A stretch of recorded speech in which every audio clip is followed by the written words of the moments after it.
छीन रही है। मतलब आरक्षण कुछ कुछ लोगों के, जैसे कुछ लोग उड़ जाते हैं तो बोलते हैं आरक्षण तो कुछ है ही नहीं, बाकी ऐसा नहीं है भाई। आरक्षण का मतलब उन लोगों से पूछो जिसके घर में खाने के लिए अनाज नहीं होता है, जिसके पास में फीस भरने के लिए पैसे नहीं होते हैं, बुक खरीदने के लिए पैसे नहीं होते हैं, जो बड़े बड़े जो डिग्रियां करने के लिए होती हैं, जैसे कोई डॉक्टर की उपाधि प्राप्त करने के लिए हो रहा है, कोई इंजीनियर कर रहा है, कोई एडवोकेट हो रहा है, ये तीनों जो डिग्री बता रहा हूँ 80-90 हजार से कम किसी का नहीं होता। तो साथियों इस चीज में आरक्षण की हमको जरूरत पड़ती है।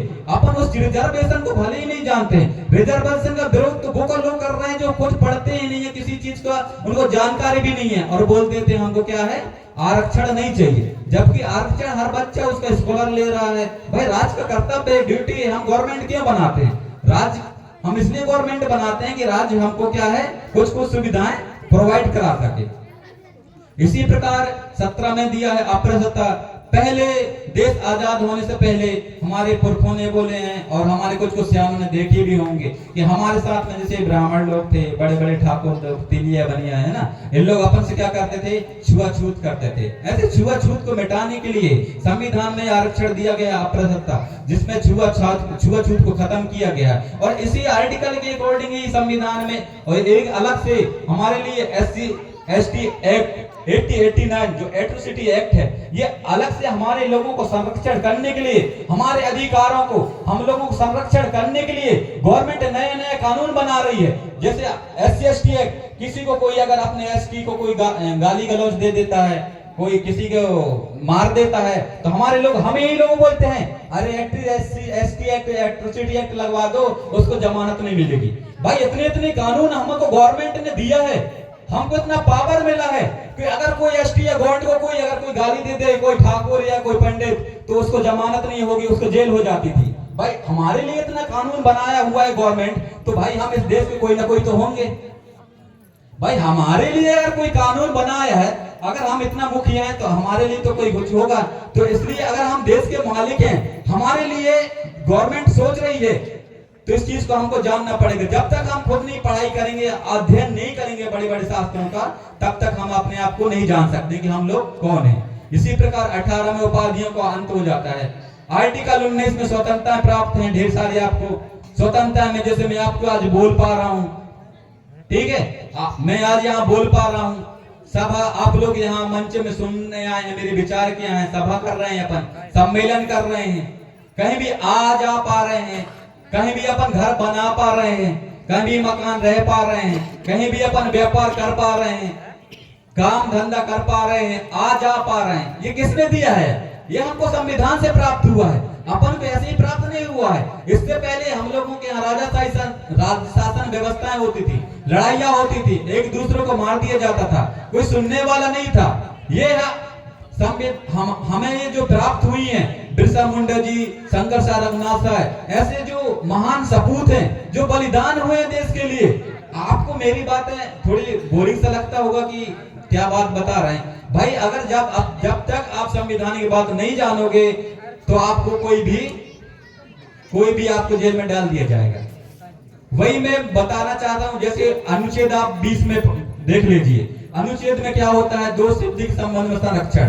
अगर आप थोड़े से कोई किसी को गाली दे दिए हो, और कोई किसी को मार दिया थोड़ा सा भी, तो आपको पुलिस वाले क्या कर लेते हैं, पकड़ लेते हैं। थोड़े 3-4 अनुच्छेद बता रहा हूं, इंपॉर्टेंट है। अगर पुलिस वाले पकड़े तो हम लोगों को भी याद कर लिया करो, क्योंकि यहाँ अभी बहुत सारे एडवोकेट हो गए हैं। अनुच्छेद 20 में क्या दिया गया है, दो सिद्धिक संबंध में संरक्षण। अगर आप किसी को थोड़ा बहुत भी आपको डरा दिया, धमका दिया जाता है, गलती से आपसे कोई हाथापाई हो जाता है, किसी की गाली गलौज निकल जाती है, और आपको पुलिस पकड़ लेती है, कि पुलिस वाले बोलते हैं कि आपको ऐसे सेक्शन आपके ऊपर चार्ज लगा देंगे, आपको जमानत नहीं होगी।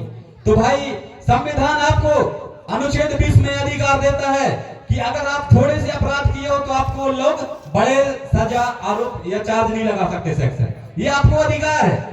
आपको थाने में बोलने का अधिकार है, आपको अपने बचाव में बोलने का अधिकार है।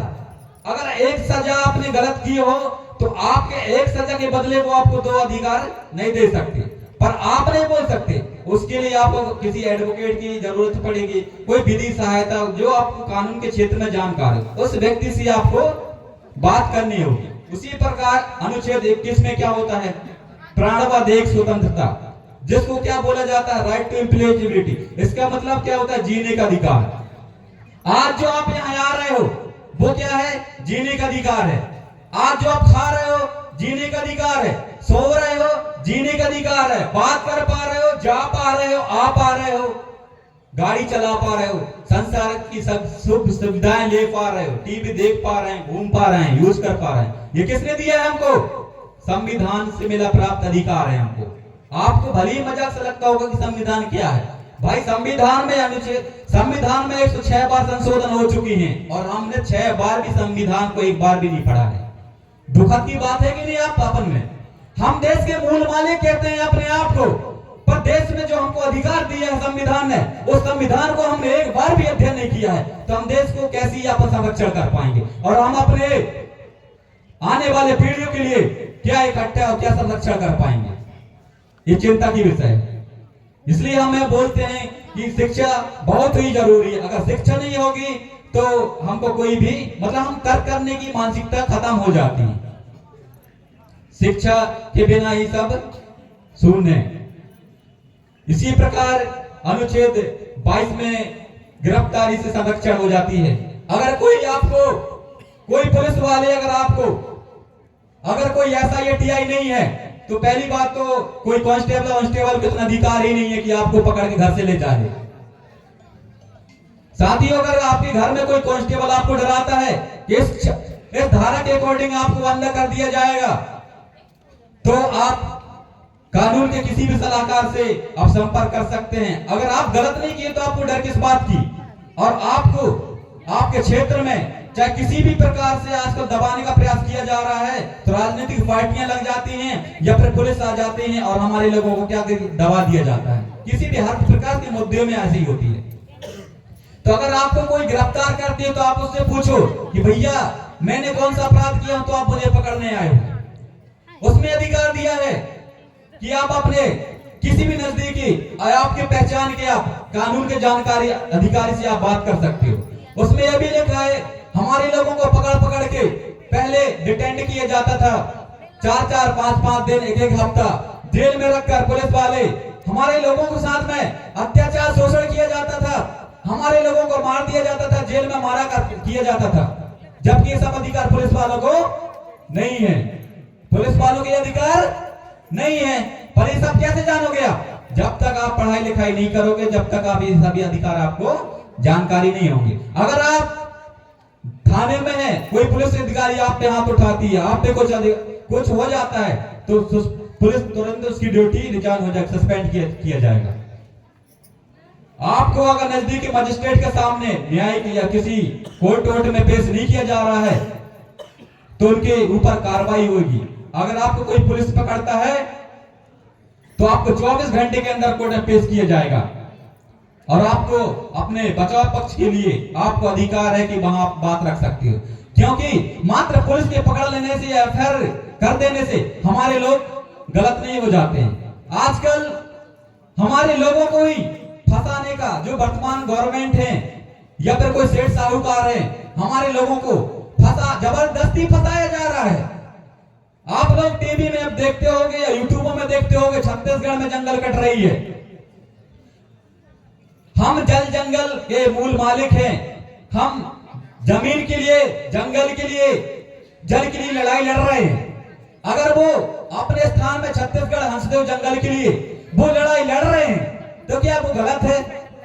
एक अंडानी के लिए पूरी जमीन जंगल की जमीन कट रही है और पूरी जो राज्य है छत्तीसगढ़ वो सूख रही है। तो ये बताइए, हम गवर्नमेंट की हर सुविधा को संवैधानिक रूप से स्वीकार करते हैं कि अगर 50,000 लोगों को अगर उसकी सुविधाएं प्राप्त हो रही हैं तो हम 5 लोग अपनी जमीन त्यागने के लिए तैयार रहते हैं।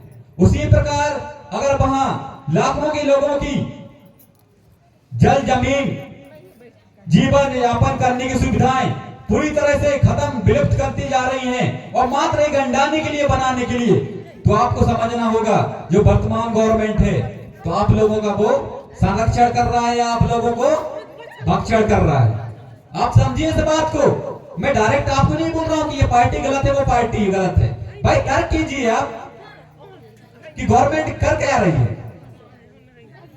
हमारे लिए। हमें जैसे आज पानी पार गोपाल लिंगो जी का जो आज पेंठाना में आज जो कार्यक्रम जन्मोत्सव बनाया जा रहा है, तो धर्म अपन देश का जो सत्यमेव जयते बोलते हैं, उसमें आपने कभी नोटिस किया उस चिन्ह में सत्यमेव जयते कितने लोग जानते हैं जिसमें 4 चिन्ह होते, 4 शेर बने हुए होते हैं। और 4 शेर के नीचे आपने देखे होंगे सिक्के में बना रहता था, उसमें लिखा है यतो धर्मस्तता। इसका मतलब क्या होता है? धर्म की जीत। अब आपको धर्म को समझनी पड़ेगी भाई। धर्म के अंदर ही रूढ़िगत परंपरा, संस्कृति, कल्चर ये आ जाते हैं। हम नहीं कहते, धर्म एक आपकी आस्था है, अब मानोगे तो सिस्टम में चलेगा, व्यवस्थाएं होंगी। पहले धर्म नहीं हुआ करता था, अपने आप को एक दूसरे को मार दिया जाता था, काट दिया जाता था। अगर आज इस प्रकार धर्म नहीं होती तो हम लोग क्या यहाँ इकट्ठा होते? नहीं होते। हम लोग सब यहाँ वहां बैठते रहते, जैसे कुछ सामाजिक जातियों में बटी हुई है, उसी प्रकार धर्म। इसलिए लोग हमारे जो विचारक हैं, धार्मिक जो विचारक हैं, वो हमको बोलते हैं कि अपनी धर्म को पहचानो। अपने आर्टिकल में दिया हुआ है कि जनजाति हिंदू विधि है 1955 वो खुद बोलती है हिंदू जनजाति क्षेत्र हैं वो हिंदू नहीं है। हिंदू के अंदर कौन कौन आ जाते हैं? बौद्ध आ जाते हैं, सिख आ जाते हैं। हिंदू, ये बौद्ध सिख क्या है? हिंदू है। जैन, क्रिश्चियन, यहूदी, SC ST ये हिंदू नहीं है। मुसलमान ये सब हिंदू नहीं है। 341-42 में हमारे लिए बताया गया कि गौंड जनजाति ये SC ST एक्ट नहीं है। वहीं 243 में हमारे लिए ग्राम सभा का दिया गया है नगर पालिका में। 244 में खाली स्पेशल रूप से SC ST एक्ट की SC ST हमारे जनजातियों के लिए संविधान में उपबंध किया गया है। भाई हम तो कोई ना कोई तो होंगे जो संविधान में हमारे लिए अलग से प्रावधान दिया गया है कि इस क्षेत्र में कोई भी उस क्षेत्र में प्रवेश नहीं किया जाएगा। जिस तरह से हमारे नागालैंड, असम, मेघालय में अधिक जो 6वीं अनुसूची लागू है, हमारे यहाँ क्या है 5वीं अनुसूची लागू है। मध्य प्रदेश में 5वीं अनुसूची लागू है मात्र 12-13 जिलों में, उसमें भी हमारे जबलपुर का नाम नहीं है। क्या आप सोचिए जबलपुर में क्या जनजाति क्षेत्र नहीं रहते, जनजाति के लोग नहीं रहते हैं? अब अपने साहब को जानो। अब आप यही सोच रहे होंगे, बोल रहे हो कि जनजाति कौन है। भाई आप जब तक संवैधानिक लैंग्वेजों को नहीं जानोगे, जब तक जनजाति का मतलब भी नहीं जानोगे। भाई आप लोगों को जनजाति बोला जा रहा है, कुछ दिन बाद आपको अभी जनजाति बोल रहे हो, आदिवासी बोल रहे हो ना, तो डिंडोरी वाले तो अपने आप को वनवासी भी बोल रहे हैं, क्योंकि हम लोग जंगलों में निवास करते हैं।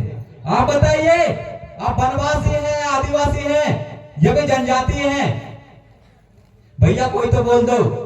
बोरिंग लगती होगी मुझे बात, ये मैं मानता हूं अपने आप को, पर आप लोगों को ऐसे शांत रहोगे ना, आप बोलना नहीं सीखोगे ना, तो आपको तो ऐसे खाली करा दिया जाएगा, और खाली होती भी जा रहा है।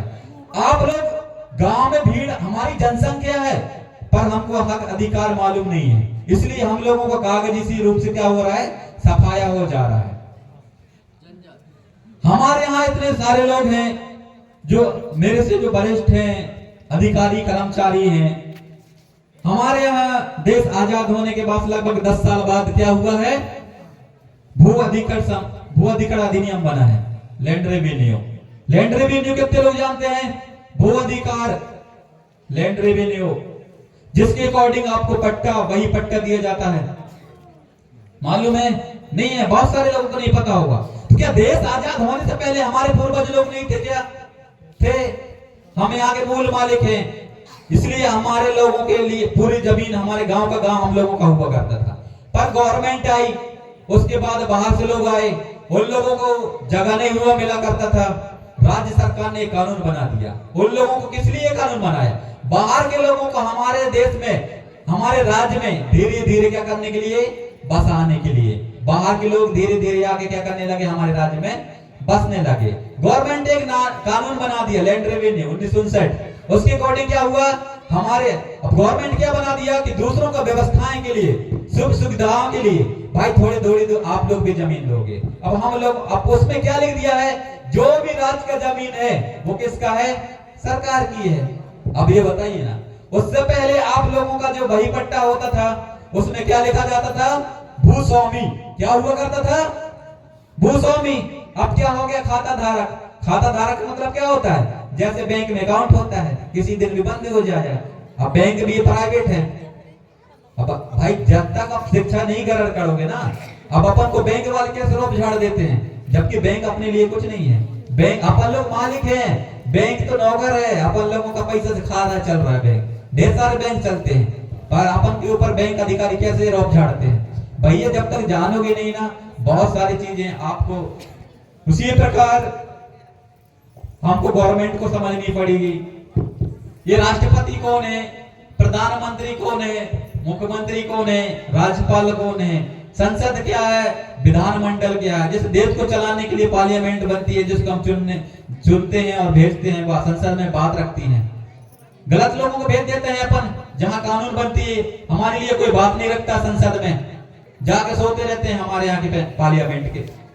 तो ऐसे अच्छे लोगों को लोकसभा में भी चुननी है, हमारे लोगों को विधायक में अच्छे लोगों को चुननी है, जो इस मंच में आपके हक अधिकार की बात करे, जिसको हमारे खुद गोंड का मतलब क्या है, गोंड कैसे हुआ, हमारे जनजाति का मतलब उसको आर्टिकल नहीं पता, तो हमारी लोग विधानमंडल में क्या बात रखेंगे। इसलिए मैं बोल रहा हूँ आने वाले जो वर्तमान परिस्थितियों में होंगी, जो भी उपचुनाव होंगी, चुनाव होंगी, उनमें अच्छे लोगों को चयनित करके भेजें, जो आपकी बातें जनपद में, जिला में, विधानमंडल में बात रखे, और लोकसभा की बात हो तो पार्लियामेंट में बात रखे। हमारे लोगों को गरीबी का सबसे मेन जो मुख्य मुद्दा है, हमारे लोगों को क्या, अनाज का रेट नहीं है। अगर अनाज का रेट मिल जाए तो गौंड जनजाति या फिर हमारे आदिवासी कल्चर या फिर हमारे जो जनजातीय क्षेत्रों में निवास करते हैं, अगर उसका सही रेट मिल जाए तो कोई गरीब नहीं होगा। हम सोचते हैं कि भाईजान लोग गरीब क्यों नहीं होते हैं, भाईजान लोग गरीब क्यों नहीं होते हैं, सेठ साहूकार लोग गरीब नहीं होते हैं। अरे इस बात को सोचिए ना, कोरोना के पहले ये साहू लोगों का ये तेल का रेट, किराना दुकान कितना कम हुआ करता था, हमारा अनाज का वही था, पर इनका दुगना हो गया। अब हम अपनी अनाज का रेट गवर्नमेंट बढ़ाए, अपन कैसे बोलेंगे भाई। हम जिसको नेता बनाते हैं वो नेता जानते ही नहीं है भाई अपने लिए, वो तो अपने सेठ बचाने के लिए रहता है। इसलिए आने वाले दिनों में आप सही लोगों को चुने। और साथ ही मैं बात रखना चाहूंगा कि हमारे बीच में जो नन्हे बच्चे हैं, बुजुर्ग हैं, युवा साथी हैं, वो संविधानिक बातों को जानना सीखें। अत्याधिक मैं नहीं बोलता संविधान बस पढ़ो, आप डॉक्टर बनो। हमारी कुंडा में डॉक्टरों की बहुत कमी है, दूसरों का पैसा दे देते हैं हम, है ना, कम टाइम पे। और इंजीनियर बनो, वकालत के क्षेत्र में आओ। भाई पंडित लोग वैसे ही चूतिया बना चुके हैं, हमारे लोगों की पूरी जमीन हड़प गई है। अपन लोग किसी भी चीजों को पढ़ते नहीं, अंगूठा पहले ही लगा देते हैं, ऐसे आधार कार्डों में स्कैन हो गए हैं अपन लोग पूरे लोग। तो भाई जब तक अपन आवाज शिक्षित नहीं होंगे, आवाज नहीं उठाना नहीं जानेंगे, तब तक हमको कोई ना कोई ऐसी प्रकार से अंग्रेज लूट के आए थे, चले गए, ब्राह्मण लोग आए हुए हैं, धीरे धीरे लूट रहे हैं उसी पर। और जब तक हम राजनीति में चाहे शिक्षा में आगे नहीं आएंगे, तब तक हमारे समाज का कल्याण नहीं हो सकता। मैं कोशिश करता हूं कि हमारे छात्र संगठन से जो युवा साथी हैं उनसे जुड़ेंगे, और बच्चों की जो भी समस्याएं आ रही हैं, चाहे स्कूलों से, हॉस्टलों में, कॉलेजों में पढ़ाई लिखाई को समस्याओं से लेकर, या किसी भी प्रकार से किसी के ग्रामीण क्षेत्रों में कोई स्कूल में कोई मास्टर नहीं पढ़ाता है, कोई टीचर्स नहीं है, बुकों में प्रॉब्लम हो रही है, तो हमारी टीम से संपर्क करेंगे और साथ ही हमारी टीम को सहायता करने की कोशिश करेंगे। अंत में आप सभी को मैं धन्यवाद, सादर सेवा जोहार देना चाहता हूं और बोलना चाहूंगा, क्योंकि आपने मेरी बातों को सुने। अगर मेरी बात है, अगर आपको थोड़ा भी, अगर 100 में से अगर 20% भी सही लगा होगा अच्छा और समझ में आया होगा, तो आप सभी को मेरा धन्यवाद, सादर सेवा जोहार पहुंचे। इसलिए इतना कहकर अपनी बात मैं समाप्त करना चाहूंगा। आप सभी को सेवा जोहार।